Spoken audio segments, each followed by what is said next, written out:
Any new beginning is forged from the shards of the past, not from the abandonment of the past. Craig Lounsbrough.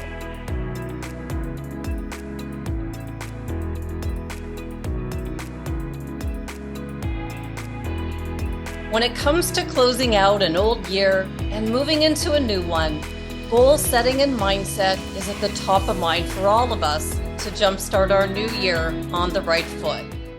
This week, I'm in the middle of writing our top 10 episodes of 2022 and getting my head around the final part of our book review of the Silva Method.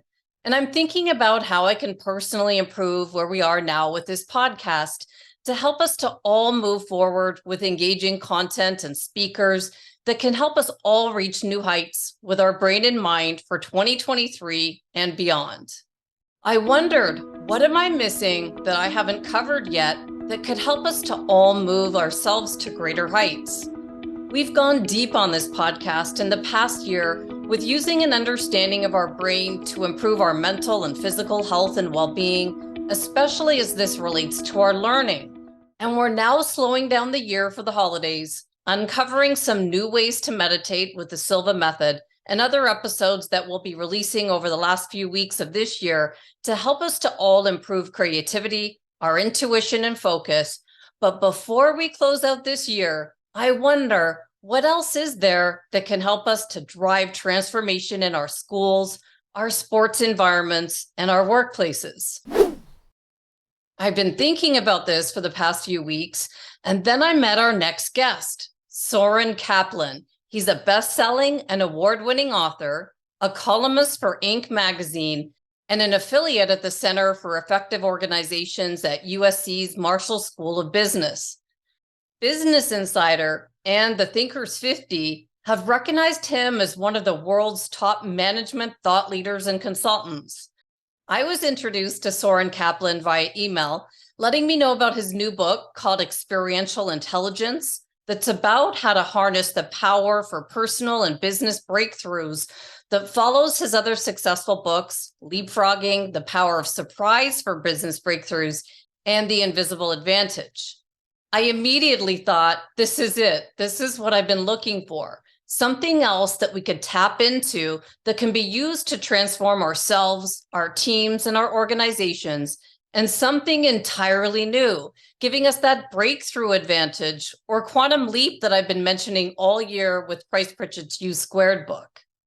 When I began reading Soren's book, I noticed from the praise and testimonials at the start that his supporters were all high-level leaders, sharing what they'd learned from this book and how the ability to understand your inherent capabilities as a product of life experiences is the essence of what Soren has called experiential intelligence, and how leaders can harness this XQ to unlock their own hidden strengths and that of their teams to drive transformation.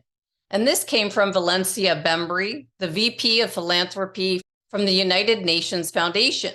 So today's Neuroscience Meets Social and Emotional Learning podcast, episode 264, will cover Soren Kaplan on experiential intelligence, the missing ingredient for unlocking personal and professional success. This will give me some time to think a bit deeper on our final part of our review of the Silva Method that I could really use. And if you're just tuning in today, I'm Andrea Samadi. I'm an author and an educator who launched this podcast to help us to all understand the science behind any high-performance strategy that's proven to increase our results, whether we work in our schools, our sports environments, or our modern workplaces. Before we meet Soren Kaplan, I want to share a bit about what he's discovered after 25 years of working with thousands of business leaders around the world. He says that experiential intelligence reveals how our past life experiences impact our present success and future opportunities in ways that we don't often recognize. While we can't change what's happened to us or how we've responded to it, within our unique stories are hidden strengths waiting to be discovered. He says we can all do just that by uncovering our unique experiential intelligence, or XQ, which is our internal fingerprint that's a combination of the mindsets and abilities gained from our personal and professional life experiences. Just as memorizing facts doesn't give you a high IQ, your experiential intelligence isn't merely what you've learned over time. It's how you view opportunities, perceive challenges, and tackle goals.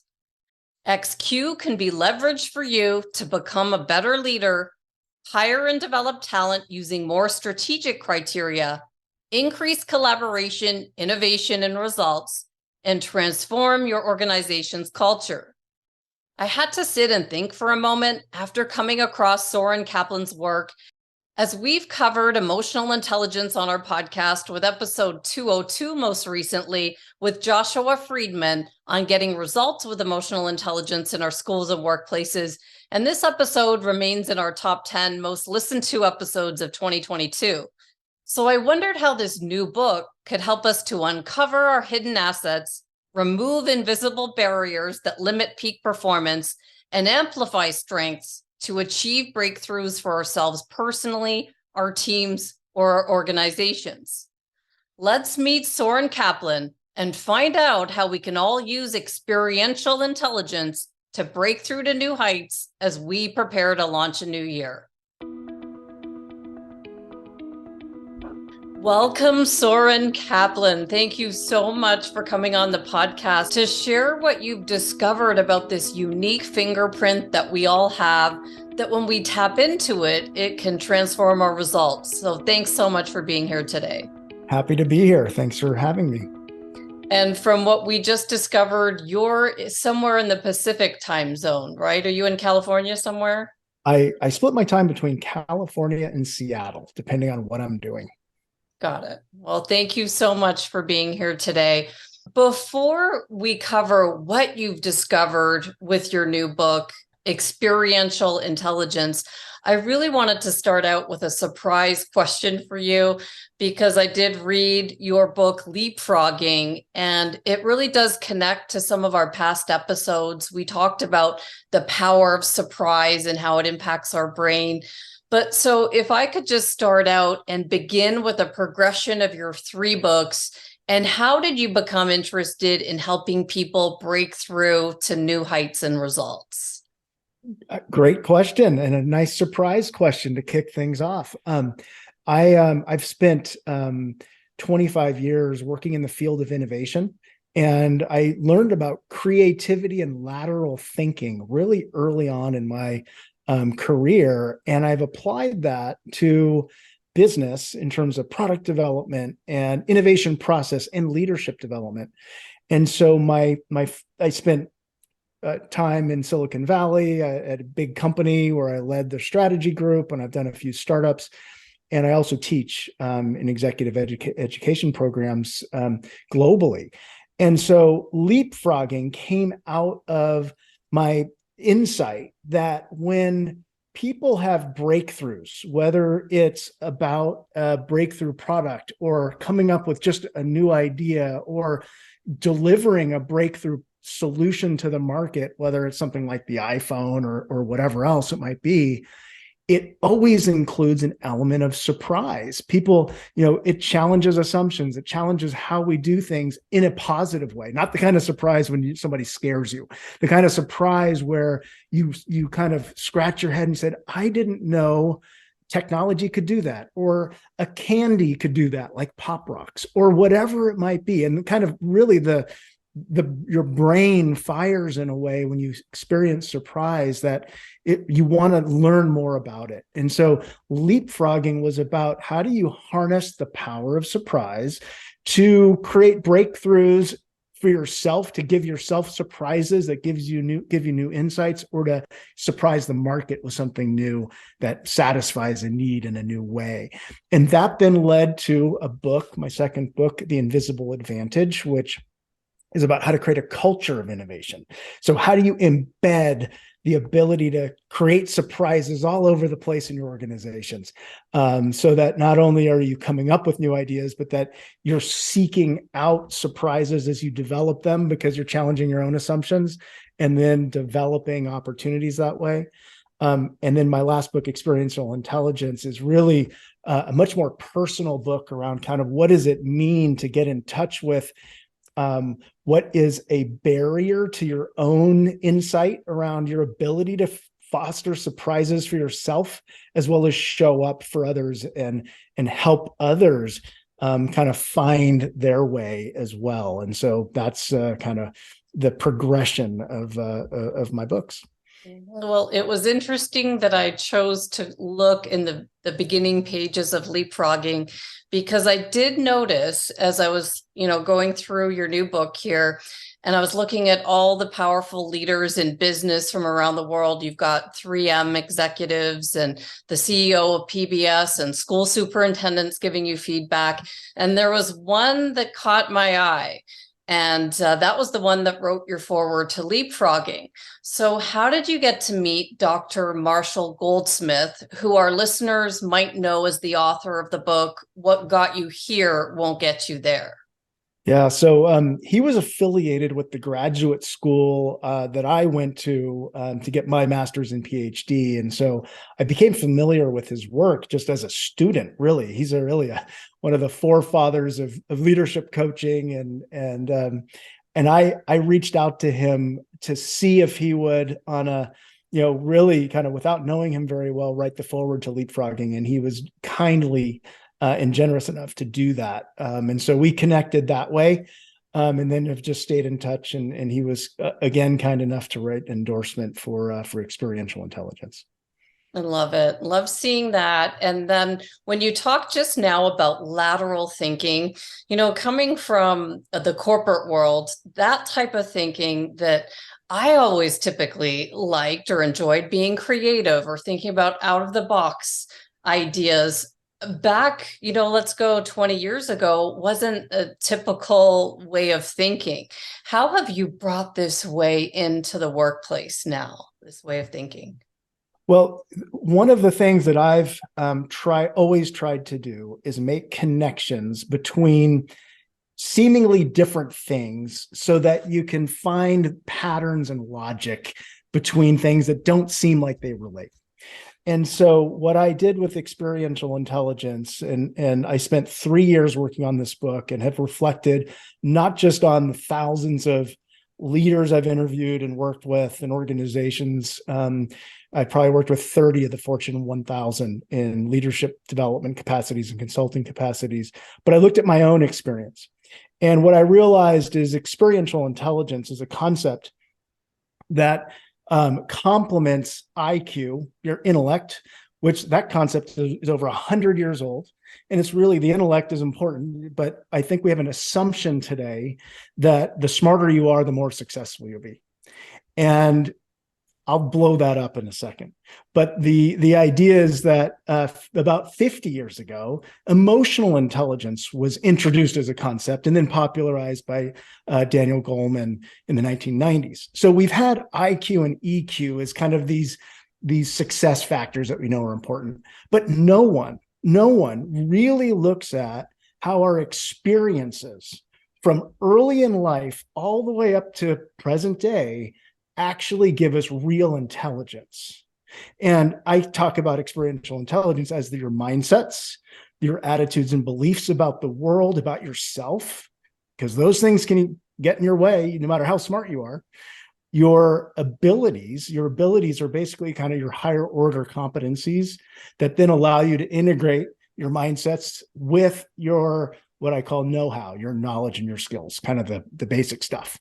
And so mindsets, abilities, and know-how is your experience. It comes from your experience.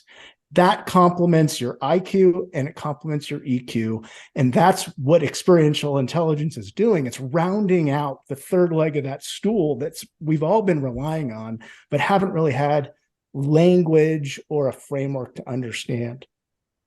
Yeah, so when I was listening to you just there, and I was thinking about mindsets, we could talk an hour on that, and beliefs and our abilities, and then the past traumas that might have impacted us. And there's so much there that has been left out of, the educational system, the workplace. How do you even begin to bring this in now, all at once? Yeah, and I know I know a lot of your listeners, and you focus on education, and I think that's really a fundamental and important institution to understand the value of experience, because our experiences can always, they'll shape us. And of course, there's debates between nature and nurture, but my view is the experiences that we have shape us. They can either shape how we think about ourselves, about other people in the world, in either a kind of a positive way that kind of creates a growth mindset, or a constraining way that might create a self-limiting belief. And let me bring this to life. In my book, I really focus on a lot of personal stories as well. So I grew up with a mother with mental illness. My father was rarely around. He was really focused on kind of his own spiritual pursuits with the community he was part of. And by the time I was 15 years old, we had moved 16 times. So I had a lot of trauma growing up.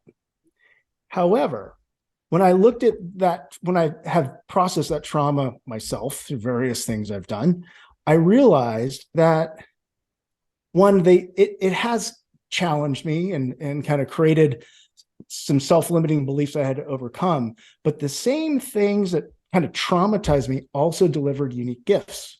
So for example, I'm really good at living with a lot of uncertainty. I'm really good at seeing patterns in complex data and ambiguity. And how have I applied that? Well, I help understand organizational cultures and do culture transformation. I focus on innovation and living with ambiguity and uncertainty there. And I help other leaders do that. So all of our experiences give us gifts, but they can constrain us at the same time. So the power of experiential intelligence is to decipher what are those things that happen to us, and what are those strengths, those assets that we got from them, and how do we leverage them moving forward? And from an education standpoint, then there's a lot of things to be sensitive to in terms of children's home environments and in other environments they're working in that and living in that might create experiences that can be stifling, but also that might create strengths. And how do we pull those strengths, kind of elevate them into assets and lean into them? There's so much that's so important. Schools, workplace, teams, it's just across the board. There's a lot here. And I can't make up one question that goes for one place. It's different for, like you just said, talking about schools. So if someone's listening, or if I'm thinking myself, well, I love how you wrapped up what your XQ was. You know what it is, you know how it's helped you, and you know how it's given you breakthroughs. And then you also were able to sit down in that coffee shop in Paris and see how someone else did it. How do we decipher and decode what our talents and strengths are from our experiences? Yeah, that's a great question, and an important question, because I think a lot of us can get stuck in the past, meaning we dwell on the things that were broken or painful or the struggles that we had. And so experiential intelligence is a framework, and it has some tools in it. My book has a whole toolkit where I've tried to take a lot of the experiences that I've had working through my own challenges and struggles, but also the successes that I've had, and trace back. For example, I have something called the beliefs mapper. So it literally is a little template that you can look at. Here are the things I experienced and that are most poignant in my life. They can be what you might consider a positive experience or a negative experience. You might also label them traumas, or you might just say there's, positive, high point experiences, whatever they are. And then look at what are the messages they conveyed as you experience those, however early on in life. What messages did they convey to you? And then what are the beliefs you derived from those messages that might be sticking with you today? And then there's some other tools to kind of look at those beliefs that might not be working for you, and how do you flip those around? So those are ways in which one can get started with that. And you've got a lot of tools on your website. I saw as I was looking through each of the books, you have tools that anyone can tap into. Is that right to use? I think it's important to have big ideas. I think experiential intelligence challenges how we think about intelligence itself. But I think a lot of people, once we get over kind of kind of the intuitive recognition that, oh yeah, experiences give us all street smarts. Experiences give us all intelligence. Yes, and that complements IQ and EQ.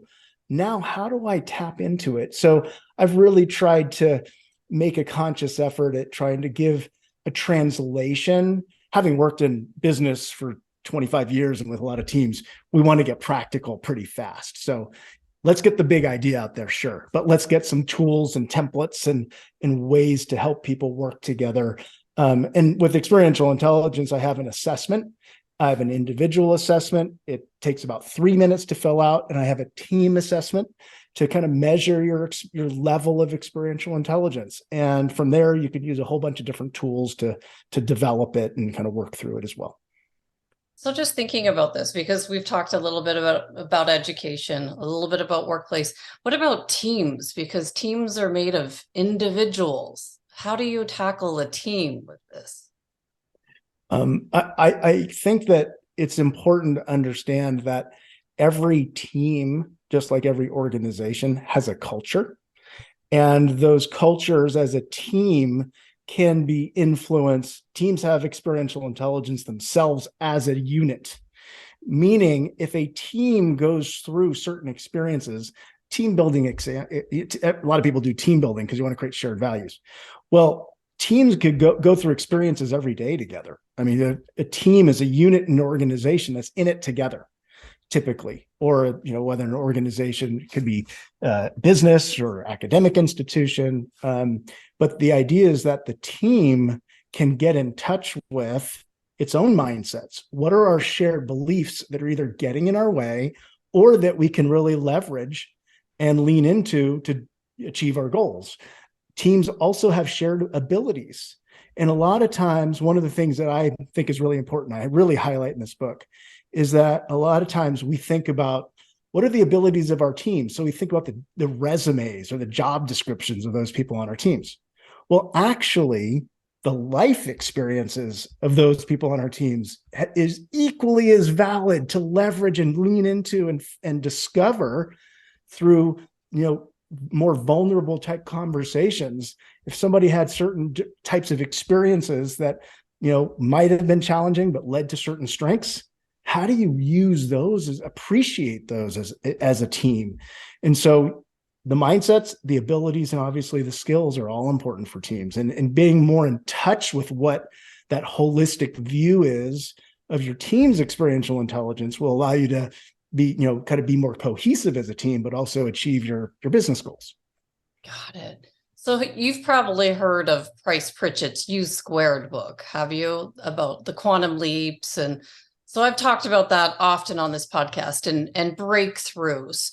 So let's just say someone's thinking of, 2023 is coming up and they're setting their goals and they're looking at what they're going to do different.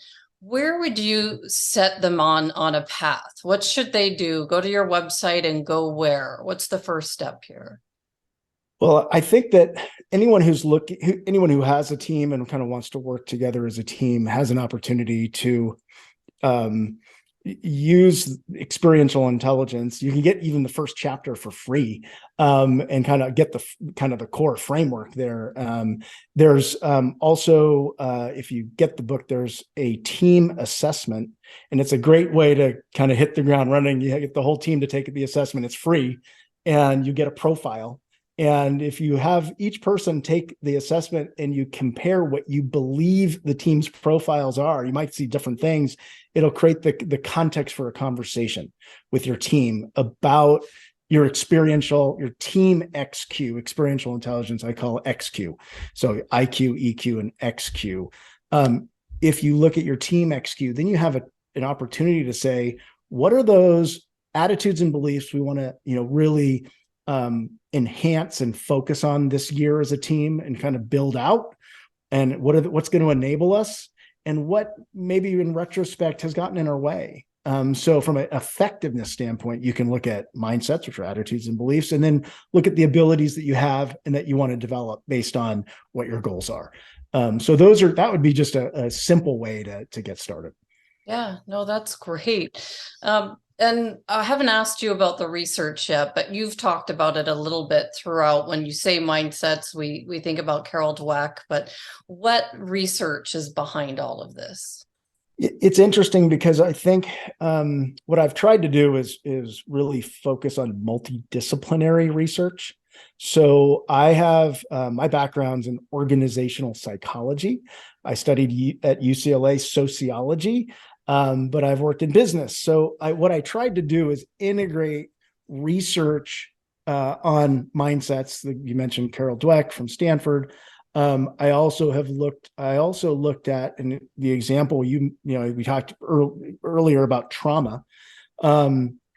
There's some research on trauma and how early childhood trauma or even PTSD later in life can wire us.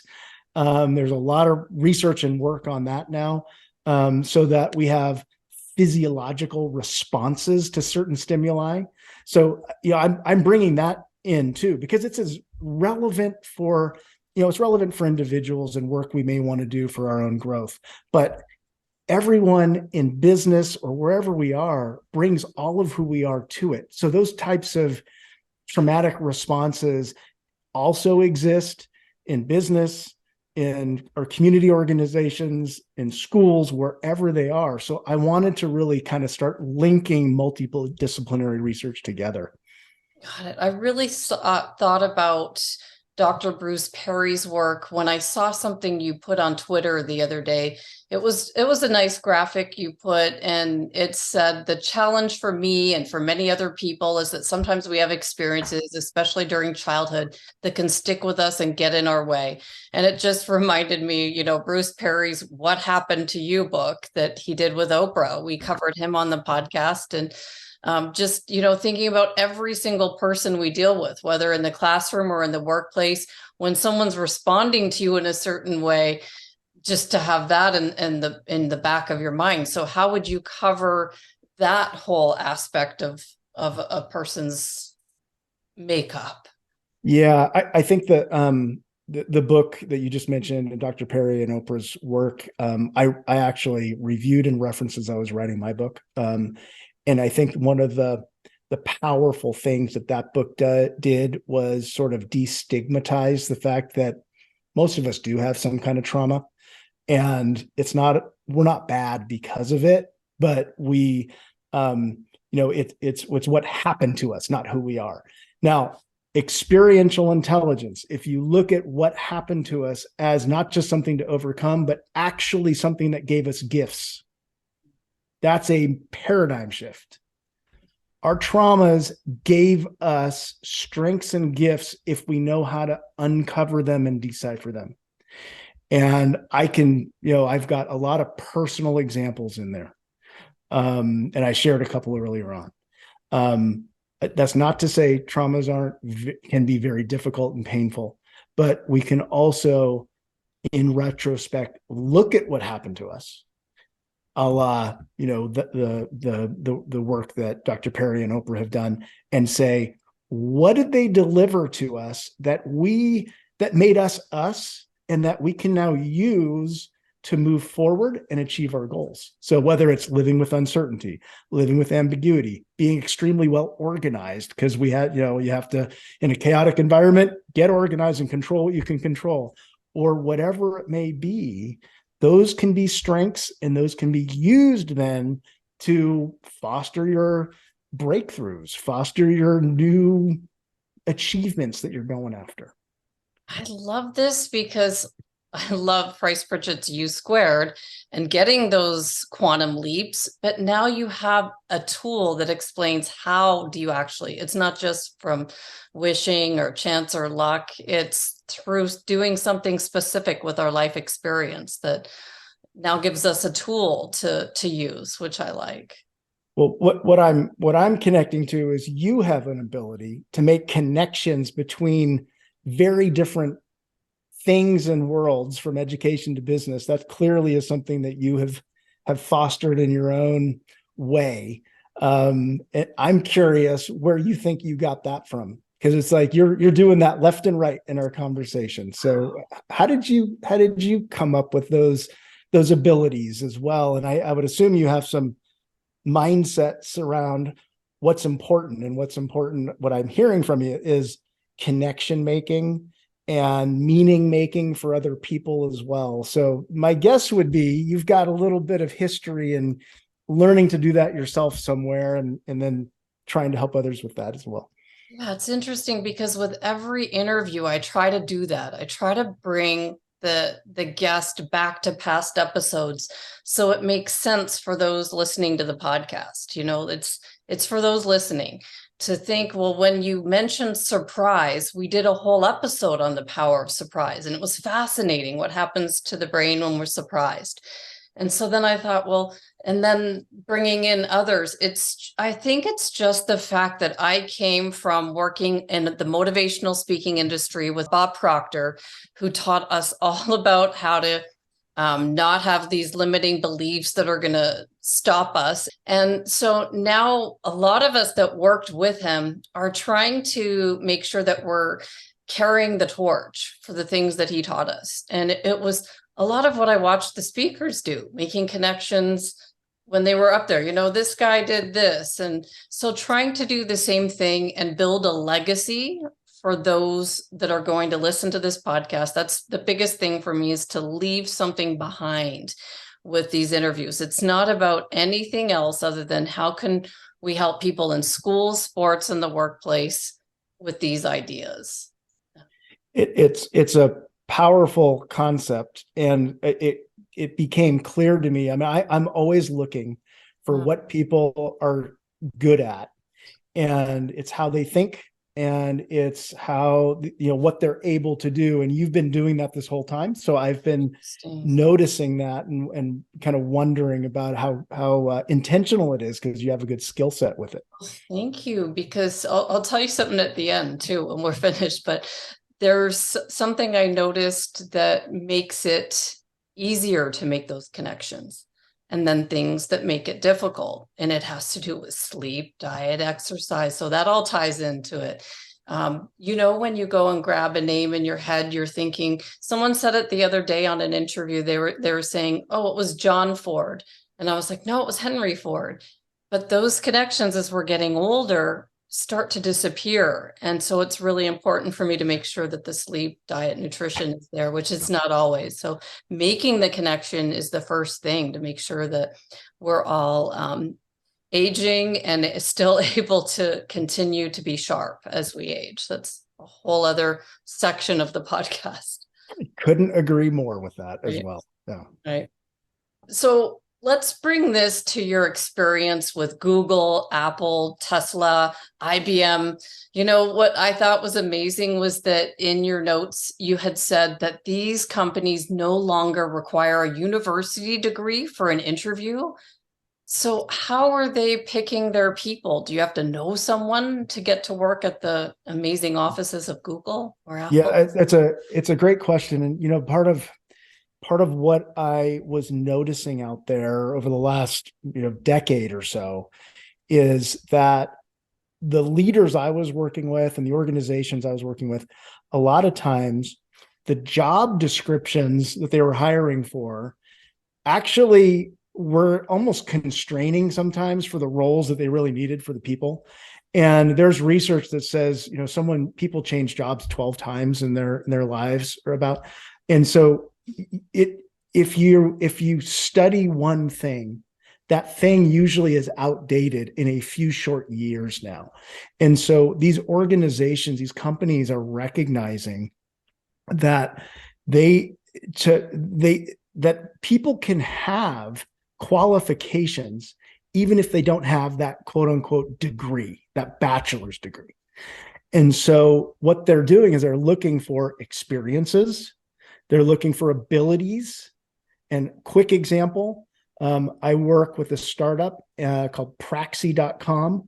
One of the project managers, we hired her. She had no work experience, but she was in the military, and she led a a group of about 20 people in a battalion in the military. And when I asked her, how did you know how to do that? She said, I had to figure it out. And so that tells you a lot about this person. Her name's Eyal. And Eyal had to figure out how to lead for a year, 20 people, and teach them and get them creating a team. And now she leads a software development team from around the world.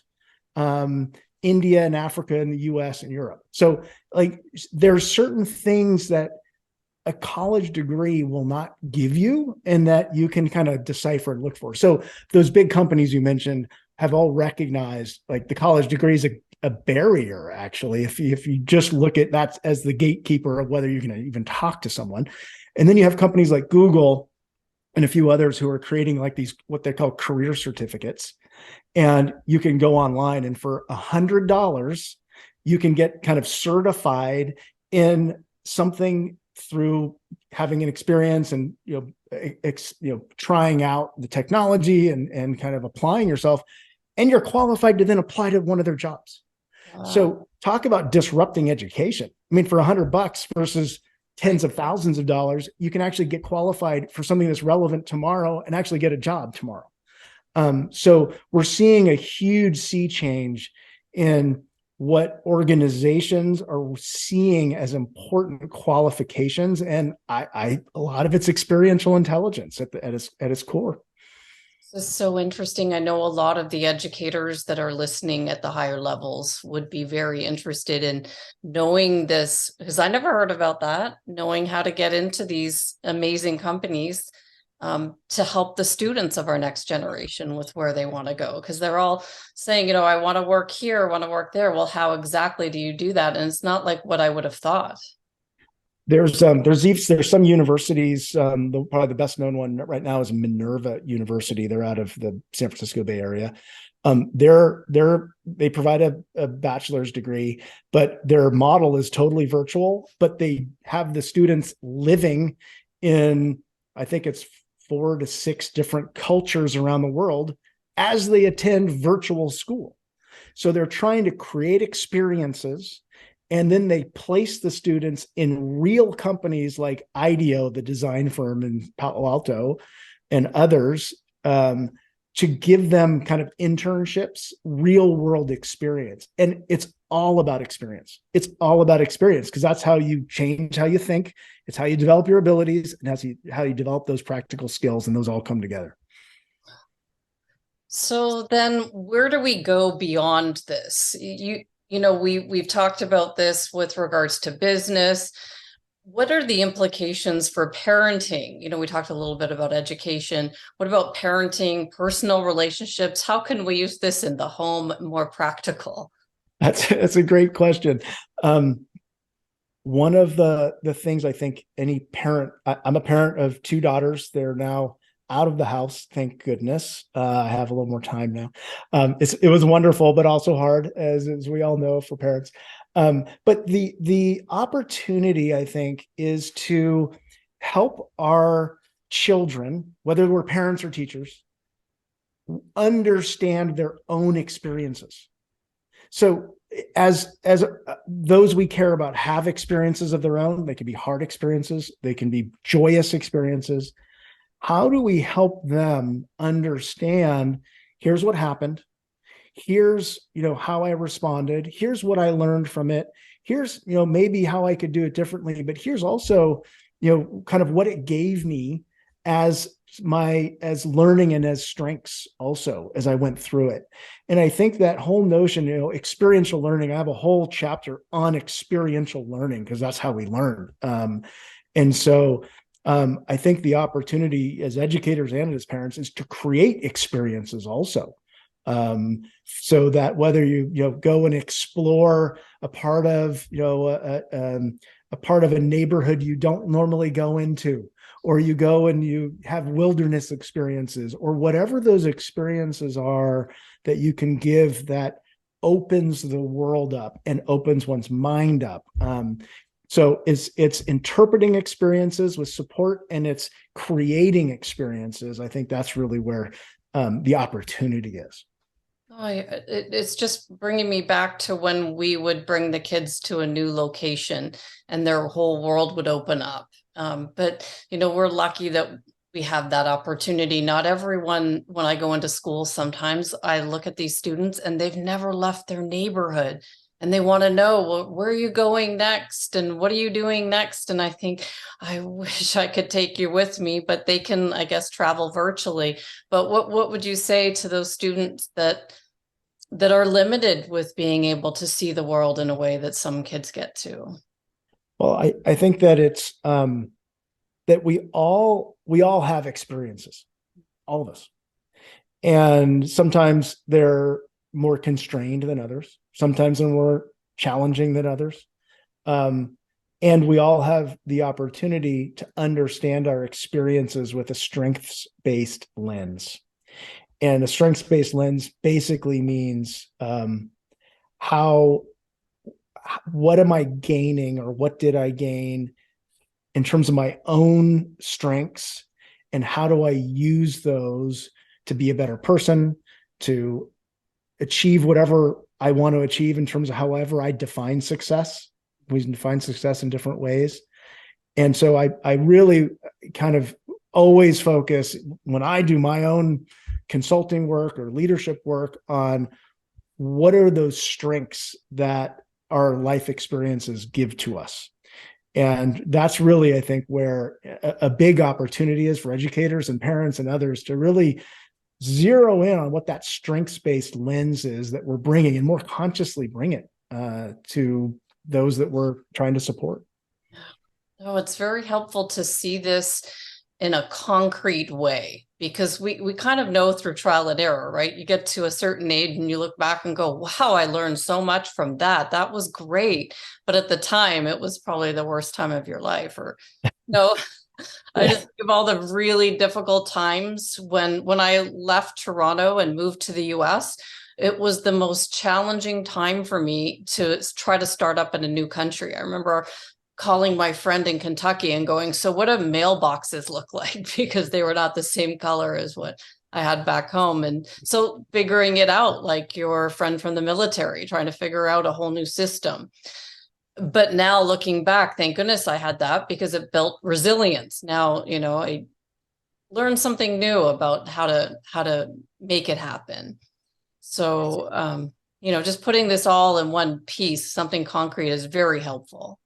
Yeah, it's important. And it's all backed up also by research. There's research that says if you get exposed to another culture, you actually become more creative. Your brain gets connected in ways that supports greater creativity.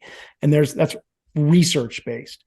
So there's a lot behind this. There's you've asked about research. A lot of what I'm talking about is based in positive psychology and in business called appreciative inquiry.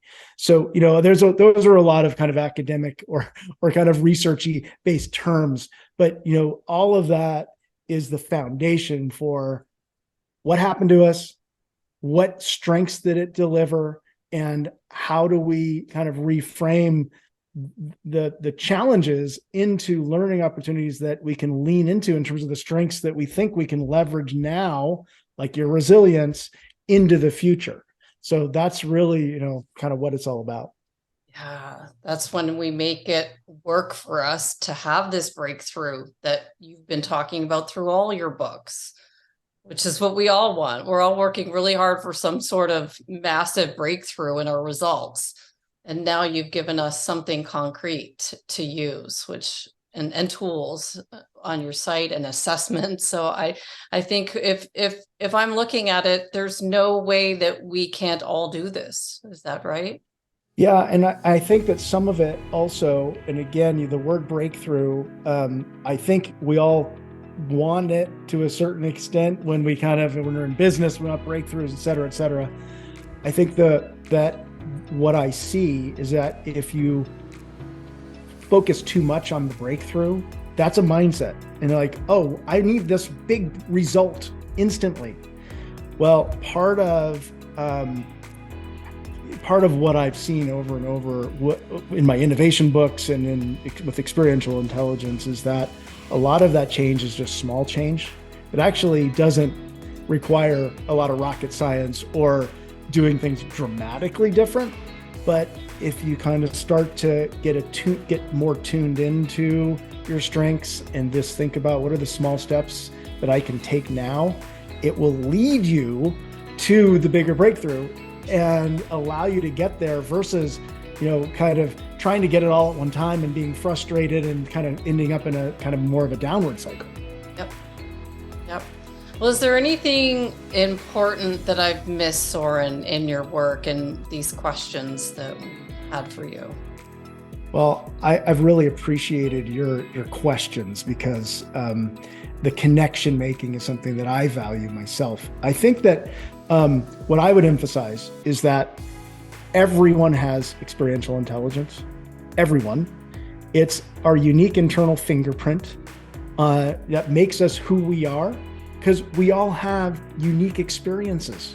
Those are our own, which means we all have unique strengths. And the opportunity in today's ever-changing, fast-changing, disruptive world, no matter what part of that world we're in, is to recognize that success is relative based on how we define it. And what makes us smart isn't just an IQ test, isn't just how emotionally intelligent we are, but it is also those experiences that made us who we are. And how do we look at our own lived experience and understand it in a way that allows us to then achieve our personal and professional goals, whatever they may be.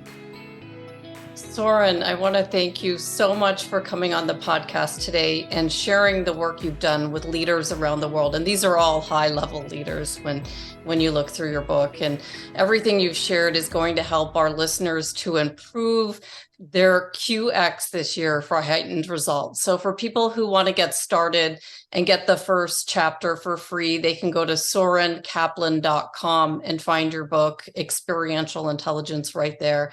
And I want to thank you so much. I'll put all the links to follow you for people that want to gain access to the quotes that you put out on your topic. And thank you so much for your time today. It's been a real pleasure, Andrea. Thank you. Thank you.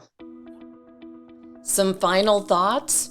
I couldn't end this interview without sharing how much Soren's new book, Experiential Intelligence, made me think. I was caught up in thought throughout the entire interview and working on making XQ applicable for all of us. I was also surprised when Soren asked me a question. This only ever happened once in the 3 years I've been hosting this podcast. Dr. David Souza surprised me with a question at the end of our first interview when he asked me, "What else can I answer for you?" And I thought long and hard about the questions we'd covered, and I wasn't expecting it, so I came up with something that really mattered to me at the end of our interview. I thought it was interesting that Soren noticed the connections I try to make during interviews. It's something I've noticed that comes naturally while I'm listening to someone who's speaking. I'm looking to see if what they're saying could be applicable for all of us in any way, especially if I can tie it to something important and to the neuroscience research. I recently noticed that staying sharp with this skill requires me to be well rested, eat a clean diet, and stay as healthy as possible, tying in the health and wellness side to this podcast that's always there. Without our mental and physical well-being, everything else is impacted, and I noticed it with my inability to make these connections with ease in the summer months prior to changing some things in my diet. I shared this with Soren at the end of the interview, and he agreed that diet and nutrition have impacted his results as well. It's an undeniable difference for both of us. While editing this interview, I wanted to see if I could decode my own XQ for an example. And if you watch the YouTube interview, you can see where I took a high-impact experience from my high school years when I was cut from playing the basketball team after being on the team in previous years. And this experience conveyed to me that I wasn't good at sports, and the belief I formed over the years is that I need to work extra hard when it comes to sports. It's where I draw most of my resilience, strength, and never give up attitude from. So instead of being mad at the coach who cut me from the team, Mr. Stein, who I'll never forget, I can now look at the wealth of experience learned that contributed to my knowledge and skills over the years. Try this activity yourself, and for those who want to access Chapter 1 of the book, you can get it for free from SorenKaplan.com. The book does come out January 24th, 2023, but if you have time over the holidays, this would be a good time to sit back, reflect, and decode your own unique fingerprint that contributes to your unique talents and strengths. If you figure out anything eye-opening, I'd love to know. And Soren did say that meditation is another way to think and ponder about your life experiences to help you to come up with your unique fingerprint or your own XQ. And with that being said, I'll close out this episode and see you again for part 4 of the Silva Method in a few days. I'll see you then.